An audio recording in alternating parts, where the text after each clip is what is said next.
Every now and then, I get the opportunity of meeting somebody who's really extra special. And our guest is absolutely extra special.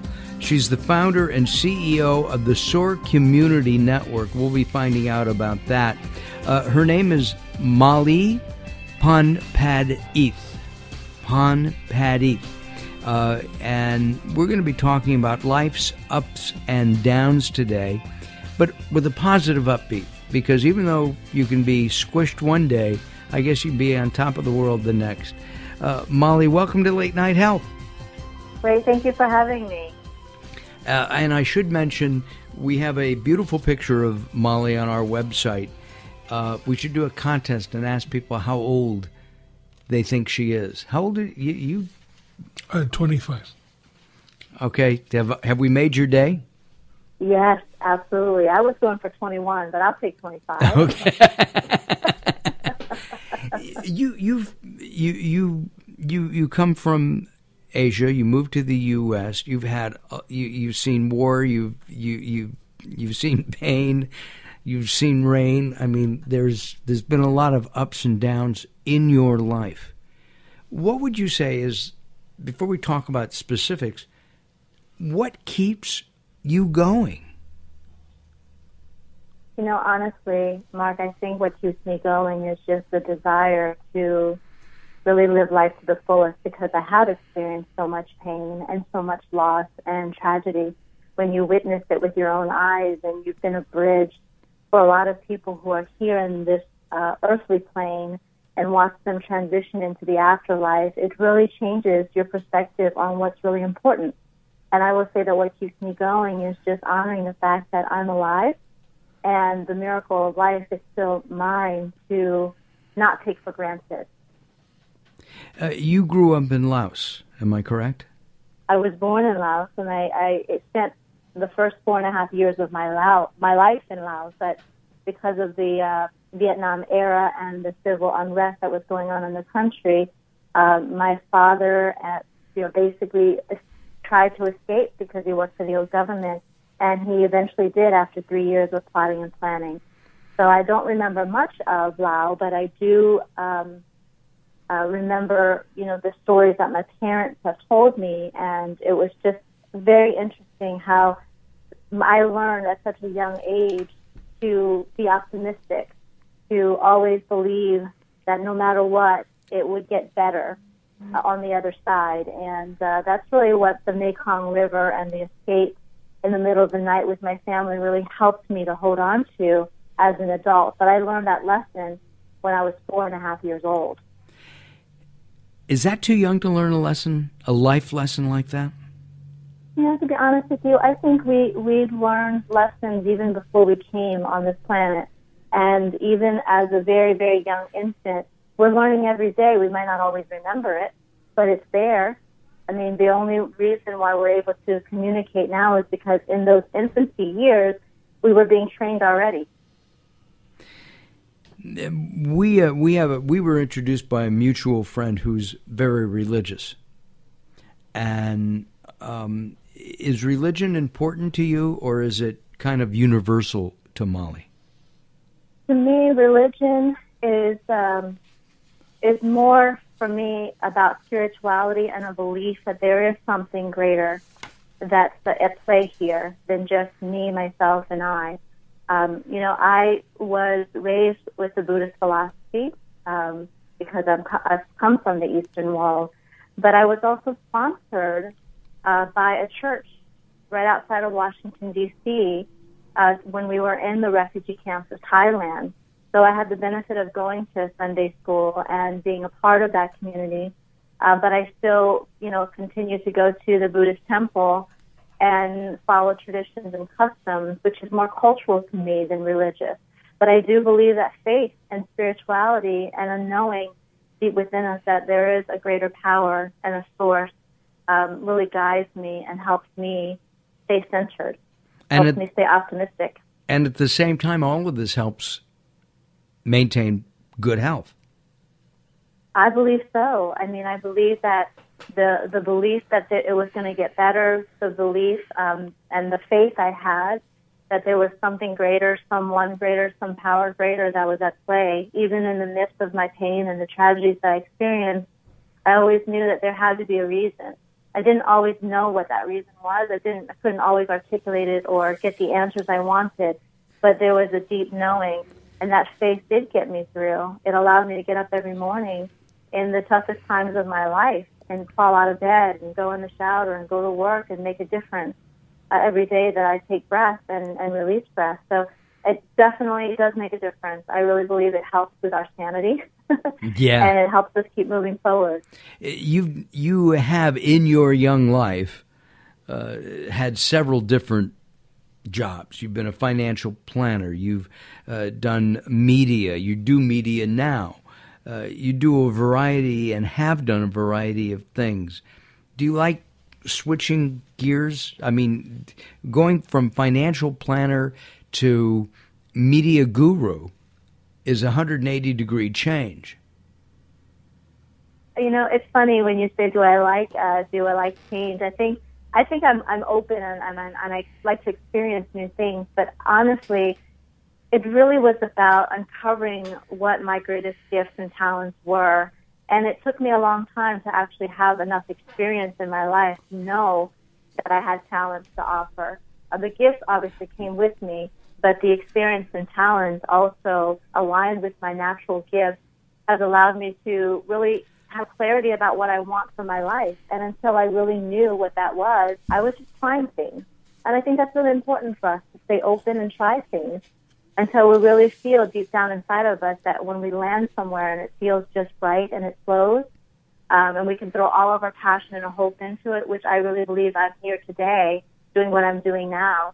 I think you have to explore. And I think my whole life was about self-exploration and what is my truest gift, what are my talents, what have the experience that I've had to overcome and triumph through led me to. And today I feel like all of those things have collectively allowed me to choose work that is really my purpose and my calling, but I just happen to be able to be in a position to run it through a business.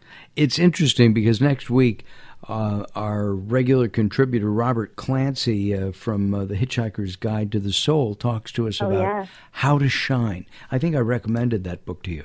And if I haven't, I do now. Hitchhiker's Guide to the Soul. I think you'll find it resonates with you.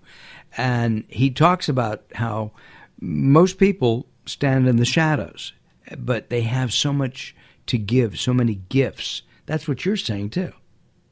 Yes, and I do have that book, by the way. It's definitely something I believe in, and I live it every day because for a long time, I based my decisions all on fear and the sense of lacking, because when you come from war and you immigrate to a country and you don't know the language and you don't know the customs and you're trying to figure it out, and, you know, everybody is busy, and so you have to figure all of this out on your own. It really took me a long time to really uncover that I had something special to give. And I didn't know that I had something special to give because we had to experience prejudice. And, you know, people would taunt us growing up in an environment where a lot of people were not that educated and we were the outsiders. So growing up as an adult, you have to face all of those fears and anxieties from childhood and work through that because it's still with you. And I think that's one thing that I want to talk about in your program is this health and well-being is not just what you look like physically or how you feel from a physical standpoint, but it's all the emotional stuff, the mindset, the psychological aftermath of fear and trauma and loss and, you know, self-doubt. How do you overcome that when it's innate within us? And that, of course, is my question to you. Our guest is Molly Phonpadith, and she is the founder and CEO of the SOAR Community Network, which my understanding is there to maybe make a little bit of money, but at the same time to give back to the community as well. Molly, if we could talk about some of the tragedies in your life. Obviously, growing up in a war-torn country is, I couldn't even imagine it. But if I may, I think you lost family members, you lost a fiance, you watched somebody pass with disease. Can you briefly tell us their story and then how you pulled yourself up and started down that yellow brick road again? Well, the first experience with loss truly came when I was 27 years old. I was engaged to be married. I had found at that time who I believe was the love of my life. We were together for 5 full years, and I say full because I met him on the first day of my first career out of college, and we were office mates. So every day we saw each other and spoke to each other. And unfortunately, 3 months before our wedding, we were at a family picnic, and he passed away jumping into the Potomac River here right outside of Washington, D.C., to try and save 5 drowning boys who were all relatives of ours. And my late fiancé and my brother-in-law's nephew, in other words, my nephew, also passed away. So I had 2 losses, and that was the first tragedy I had ever experienced of that kind. And it's just something that I never want anyone to ever witness or experience again. My heart didn't even know what was happening. My senses, everything. It was the first time I had that kind of shock. The first time my body ever felt that kind of immense pain.